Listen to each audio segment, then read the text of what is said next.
एलविश यादव जी के साथ मेरा पॉडकास्ट हुआ था, बट 390 में मैंने 12 दिन निकाले हैं। और वहाँ पे जब मैं लोगों को देखती थी तो थोड़ा सा मुश्किल समय मेरा चल रहा है। उन्होंने बोला कि अरे मैडम हमेशा साड़ी पहनती हैं, थोड़ा वेस्टर्न आउटफिट भी पहनना चाहिए। पता है मैं सिंगल मदर हूँ, 2 बच्चों की माँ हूँ, कि रातों रात मेरा बिग बॉस का सिलेक्शन नहीं हुआ था। गाइस, मैं सिर्फ थैंक यू बोलना चाहती हूँ बिग बॉस को, सलमान खान जी को। Okay, thank you. तो मैं बताना चाहती हूँ कि रातों रात मेरा बिग बॉस का सिलेक्शन नहीं हुआ था। काफ़ी लंबे, मतलब 3-4 महीने की जर्नी थी। और मैं OTT के लिए गई थी, बट शायद सलमान जी के साथ काम करना लिखा था मेरा। मुझे आजकल काफ़ी लोग ट्रोल करते हैं कि लाइक सलमान जी के बारे में बोलती रहती है, ये है वो है ऐसा वैसा। बट उसके पीछे बस एक रीज़न है जो खास मैं आप लोगों के साथ शेयर करना चाहती हूँ कि आप कभी भी आप देखिए, सलमान जी कभी भी किसी लेडी के बारे में, कभी किसी लड़की के बारे में, या उनकी जितनी भी एक्स गर्लफ्रेंड रही हैं या जो भी हैं, कभी भी उन्होंने सोशल मीडिया पे या मीडिया में या उन्होंने कभी भी कोई ऐसी बात गलत नहीं बोली है आज तक। कभी भी किसी भी लड़की के बारे में, कभी भी किसी फीमेल के बारे में कभी गलत नहीं बोला है। तो यहीं से ही पता चलता है कि जो इंसान, जैसे सलमान जी हो गए, शाहरुख जी हो गए, ये बहुत अच्छे से जानते हैं कि किसी औरत ज़ात की रेस्पेक्ट करना कितना ज़रूरी है या करनी चाहिए। और इसलिए इन लोगों को मैं बहुत, स्पेशली सलमान जी की मैं फ़ैन तो नहीं बोलूँगी, क्योंकि मैंने एक बार कहीं पे उनके बारे में फ़ैन बोल दिया था, तो मुझे ये बोला था अरे उनके तो बहुत फ़ैन है, करोड़ों फ़ैन है। तो तब से मैंने फ़ैन बोलना बंद कर दिया। तो एनीवेज़ बहुत सारे लोगों को ये लगा होगा कि हिमा जी रातों रात बिग बॉस चलेगी। नहीं, ऐसा नहीं है। मेरी ये 25 मई को, और 25 मई ये जो मई था, इसमें मेरी फर्स्ट टाइम मीटिंग हुई थी, और उसके बाद 3-4 मीटिंग हुई, तब जाके थैंक यू बिग बॉस, मुझे बिग बॉस मिला, और उसके बाद चीज़ें मेरी बदली। हालांकि लाइफ में उसके बाद खास परिवर्तन नहीं आया है, लेकिन हाँ बिज़ी हो गई हूँ, मीडिया लोग जानने लगे हैं, लाइफ में और बहुत कुछ करने की जिज्ञासा हुई है। और ऐसे जैसे कि आप लोगों को पता है मैं सिंगल मदर हूँ, 2 बच्चों की माँ हूँ, और मुझे उनकी भी जिम्मेदारी संभालनी पड़ती है, तो इसलिए घर से बाहर नहीं आ पा रही हूँ। और मुझे दुख की बात यह है कि मुझे प्रमोशंस नहीं आए हैं आफ्टर बिग बॉस। उसकी वजह ये है दोस्तों, बड़े दुख की बात है, आप लोगों को भी बहुत दुख होगा जान के, कि मुझे बोला है कि आप मैडम चैरिटी करती हैं, इसलिए क्या उनको प्रमोशन दे, उनकी जनता जो है ऑर्डिनरी जनता है। और फिर किसी ने बोला कि अरे मैडम हमेशा साड़ी पहनती हैं, थोड़ा वेस्टर्न आउटफिट भी पहनना चाहिए। तो दोस्तों ये रीज़न जो है मेरे तक आए हैं। मुझे बिग बॉस के बाद कुछ ज़्यादा प्रमोशन वगैरह नहीं मिला है। ये 2 चीज़ों की वजह से मुझे बड़ा बुरा लगा। और भी 1-2 बार ऐसा हुआ था कि जब कहीं से कुछ गेस्ट के लिए कहीं से इनविटेशन था, तो मेरी जब प्रोफाइल भेजी गई तो उनका यही था कि अरे मैडम तो सिर्फ समाज सेविका हैं, मैडम तो सिर्फ समाज सेवा करती रहती हैं, कुछ ऐसा इंडस्ट्री वाला काम नहीं है। और तो मुझे बड़ी तकलीफ़ हुई, बट खैर उस बात को छोड़िए। साड़ी की वजह से मैं बिग बॉस में पहुंची हूं, और मुझे बोला गया था कि मुझे साड़ी ही पहननी है। पर बड़ी दुख की बात है कि अच्छे काम को हर कोई नहीं उस लेवल से या नज़रिए से सोचता है। दूसरी बात यह है कि लोग मुझसे नाराज़ हैं कि हेमा जी आप बिग बॉस से इतना जल्दी बाहर क्यों आ गई। मुझसे ये लोग सवाल पूछते हैं, मैं कहीं पर भी जाती हूँ, कि अरे तुम बिग बॉस से इतना जल्दी बाहर क्यों आ गई, इतना तो अच्छा कर रही थी। तो मैं उनको बोलती हूँ भाई मुझे नहीं पता है मैं क्यों आगे बाहर। दूसरी बात यह है कि जेल में जाने की ज़रूरत क्या थी। देखो भाई उस वक्त नहीं पता था कि जेल में जाना मेरा फैसला इतना बड़ा हो जाएगा। तीसरी बात यह है कि लोगों को तो ये भी लग रहा था कि हेमा लंबी प्लेयर है, हेमा विनर भी बन सकती है। और ये उन लोगों को लग रहा था जो लाइफ में अच्छा करते हैं, या जिनकी थिंकिंग पावर है कि नहीं यार she is real, she can win also. तो बहुत सारे लोगों की मेरे से नाराज़गी है। लोग बहुत सारे दुखी भी हैं कि बिग बॉस ने शायद हेमा को क्यों निकाला है। बहुत सारे लोगों को ये भी लगता है कि मेरी सलमान जी के साथ कंट्रोवर्सी हुई थी, तो कहीं ना कहीं उसकी वजह से तो मैं बाहर नहीं आ गई हूँ। तीसरी चीज़ यह है कि मुझे ऐसा लगता है कि सलमान जी को मुझे अपने बारे में बताना चाहिए था कि मेरा दिल ये था कि सलमान जी मैं तो अंदर जा रही हूँ, लेकिन मेरे प्लीज़ 2 बच्चे हैं, उनका आप थोड़ा सा हाल चाल पूछते रहना, क्योंकि कोई है नहीं मेरे अलावा उनके बारे में पूछने के लिए। तो कहीं ना कहीं वो भी एक चीज़ मुझे अंदर ही अंदर खाई जा रही थी बिग बॉस के, कि मेरे बच्चों का क्या हो रहा होगा, क्योंकि कोई फाइनेंशियल सपोर्ट करने वाला था नहीं। और 1.5 दिन पहले मेरा सिलेक्शन हुआ था दोस्तों, और पैसे भी नहीं थे, ना घर था, ना बैंक बैलेंस था, और जो पुराने कपड़े थे वही पुराने कपड़ों के साथ में बिग बॉस में चली गई। तो पूरी तरीके से समझ भी नहीं पाई कि मैं गेम में आई हूँ। आपकी हेमा जो समाज सेवा करती है, मानव सेवा करती है, मैंने कभी किसी के साथ गेम किया ही नहीं है, लेकिन बिग बॉस जो होता है वो गेम होता है, माइंड गेम होता है। तो एनीवेज समय मिल पाता तो कुछ कर पाती, लेकिन उससे पहले ही विदाई हो गई मेरी। तो एनीवेज अब मैं ये बता देती हूँ, बहुत सारे लोग सोचेंगे कि हेमा जी साड़ी में क्यों लाइव नहीं आई। मैं आपको बता देती हूँ, क्योंकि मेरा बेटा अंदर सो रहा है, और साड़ी पहनने के लिए, साड़ी के साथ साथ सारी चीज़ें मैच करने के लिए समय लगता है, और इस चक्कर में मैं वीडियो अपलोड नहीं कर पाती हूँ। तो मुझे डर है कि वो कभी भी उठ जाएगा, तो इसलिए मुझे इजी कपड़े यही लगे, इसलिए मैंने ये पहन लिया। आप लोगों ने नोटिस किया होगा, जैसे मैं बिग बॉस के घर से बाहर आई हूँ, मेरी वीडियोज़ नहीं आ रही हैं, वो इसी वजह से, क्योंकि मेरे पास समय नहीं होता है कहीं बाहर जाने के लिए भी ना। मेरी जो आप वीडियो देखते हैं वो चलते फिरते बैठते सिर्फ इंटरव्यूज़ में ही रहती हैं, कहीं मीडिया के सामने, उन्हीं को मैं अपलोड कर देती हूँ। मेरी लाइफ एकदम बदल गई है। सच कहूँ तो बहुत मुश्किल वक्त से भी गुजर रही हूँ, क्योंकि करना बहुत कुछ है और कर कुछ नहीं पा रही हूँ। अंदर ही अंदर अपने आप को संभालती रहती हूँ कि नहीं हेमा, सब ठीक होगा, सब ठीक होगा। लोग मुझसे सलाह लेते हैं, लेकिन मैं अकेले ही अपने आप को बनाए रख रही हूँ। और मैं यही कहना चाहती हूँ कि अगर आप में से कोई भी इंसान अगर मुश्किल वक्त से गुजर रहा है, तो प्लीज़ मेरे जैसे आप लोग भी बस एक ही बात दिमाग में रखें कि ये समय है, निकल जाएगा। एक दिन के बाद दूसरा दिन भी आता है, और जैसे जैसे दिन निकल जाते हैं वैसे वैसे समय बदल जाता है। बट हाँ, सलमान जी से मैं मिलना चाहती थी, और फर्स्ट टाइम मैं सलमान जी से मिली।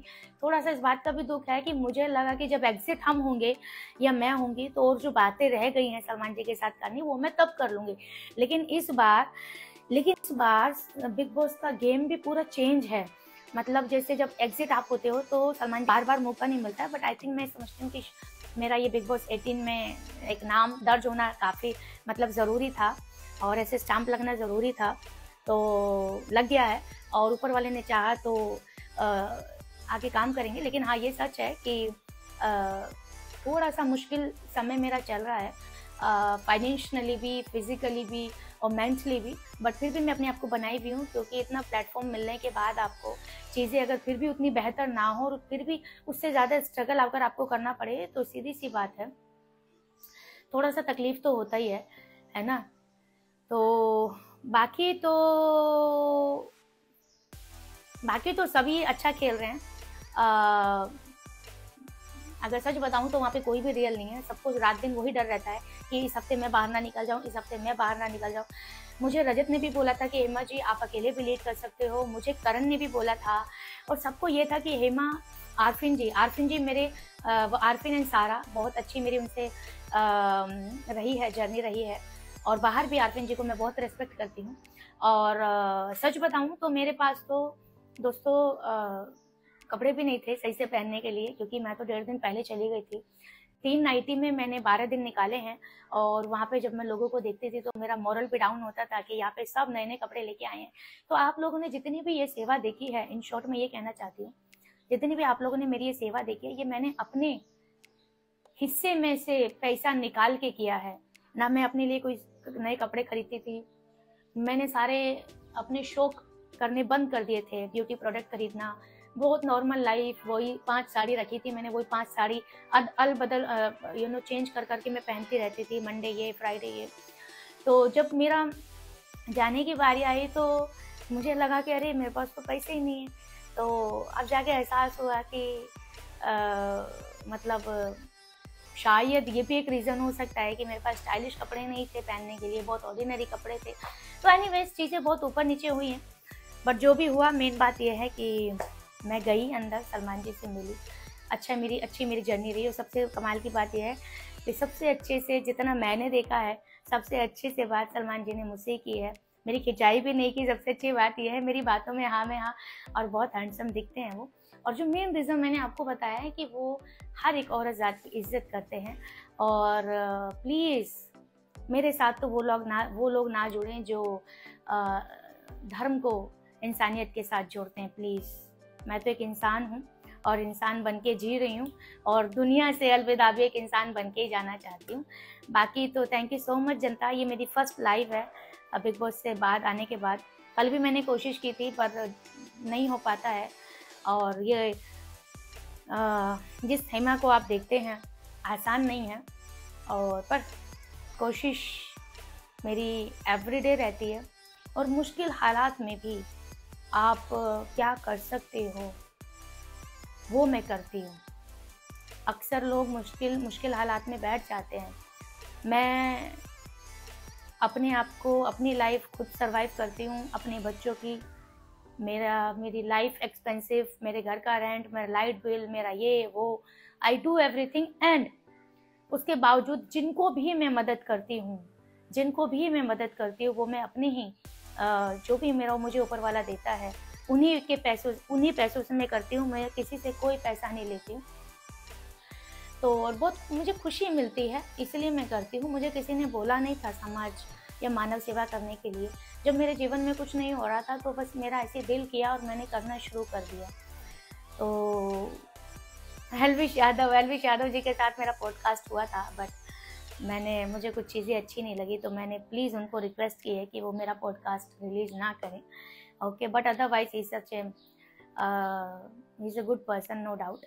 और फिर से मैं ये बोलना चाहती हूँ कि बहुत कुछ मैं करना चाहती हूँ। ये तो अभी शुरुआत है, अभी तो जिंदगी शुरू हुई है। टन टन टन टन टन टन टन टन टन टन टन टन।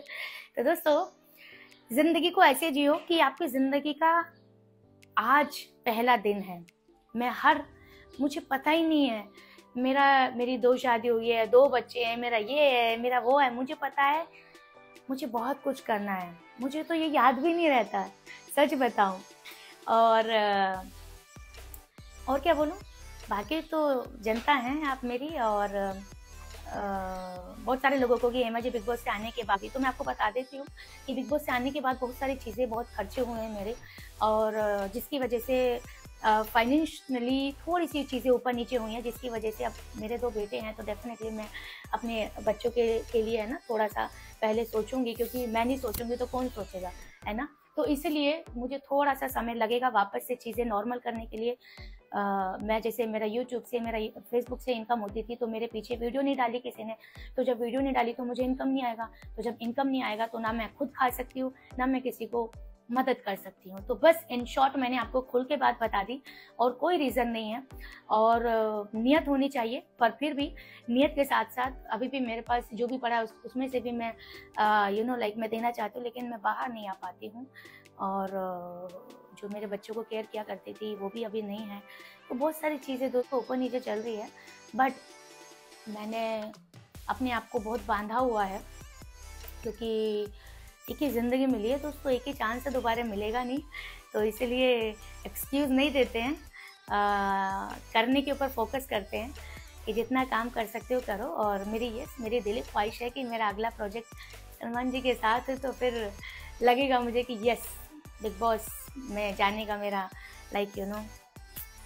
डिज़र्व तो करती हूँ मैं। तो anyways, thank you so much, thank you so much. देखिए, अगर मैं घमंडी होती ना तो मैं ये मानव सेवा करती नहीं, बट हाँ, आप ज़रूर घमंडी हो सकती है, क्योंकि कोई भी इंसान दूसरे इंसान को घमंडी तभी बोलता है जब उसको घमंड का मतलब पता होता है। तो जो भी इंसान किसी को बुरा बोलते हैं ना, आई थिंक वो शायद खुद ऐसे होते होंगे, इसलिए वो दूसरे को बोलते हैं। तो दूसरे इंसान किसी के बारे में बुरा भी कैसे सोच सकते हैं? क्या आपके पास सच में इतना समय है कि आप दूसरों के बारे में बुरा सोचें? मैं तो ये बोलती हूँ, जितना भी समय है क्यों ना अपने बारे में सोचें। शाहरुख खान जी की एक बहुत अच्छी बात है कि मैं दूसरों के बारे में सोचता ही नहीं हूँ। तो सेम चीज़ ये मेरी बात है कि मैं दूसरों के बारे में सोचती ही नहीं हूँ। मैं सिर्फ मुझे क्या करना है और क्या कर सकती हूँ दूसरों के लिए, बस वो मेरा पॉइंट है। अदरवाइज मैं ज़िंदगी में मुझे क्या करना है, मैं क्या करूँ, कहाँ पहुँचूँ, कैसे करूँ, ये मेरे दिमाग में रहता है। So thank you so much big boss, and thank you so much मेरी जनता। ऊपर वाला मुझे इतना दे कि मैं दूसरों के लिए कुछ कर सकूं, बस। Thank you.